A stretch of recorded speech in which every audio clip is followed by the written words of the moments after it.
क्रांती रचाय।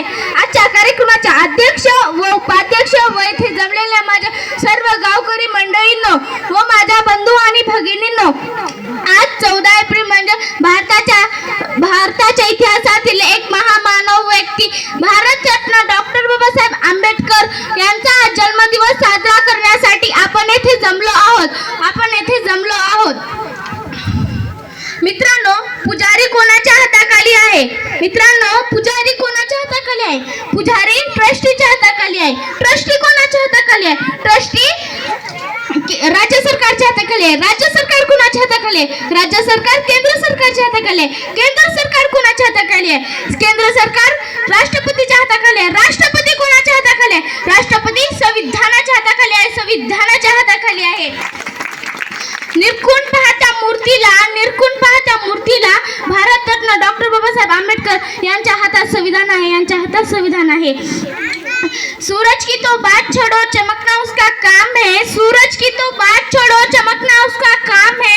जिसने मानव जाति को चमकाया उसका डॉक्टर बाबासाहेब आंबेडकर नाम है। उसका डॉक्टर बाबासाहेब आंबेडकर नाम है। मित्रांनो, डॉक्टर बाबासाहेब आंबेडकर म्हणायचे, गुलामाला गुलामीची जाणीव करून दिल्याशिवाय तो पेठून उठणार नाही। अरे 100 वर्ष शेळी म्हणून जगण्यापेक्षा एक दिवस वाघ म्हणून जगा असे गुरुमंत्र भीमरावांनी आपल्याला दिले, पण आपण शिकायला तयार नाही। अरे डॉक्टर बाबासाहेब आंबेडकर 18 तास अभ्यास करायचे, पण आपल्याला तर 4 तास अभ्यास करणं होत नाही। शिकलो तरी संघटित होत नाही, संघटित झालो तर संघर्ष करण्यास घाबरतो। अरे शिका, संघटित व्हा, संघर्ष करा असे गुरुमंत्र भीमरावांनी आपल्याला दिला आहे। व जाता जाता एवढेच म्हणते की त्या महामानवासाठी छोटे कद से बड़ा काम कर गए, अंधेरे में उजाले का नाम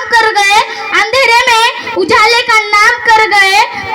वो सिर्फ बाबा साहेब नहीं, वो तो बदलाव की पहचान बन गए। एवढे बोलून मी माझे 2 शब्द संपवते। जय हिंद, जय भीम।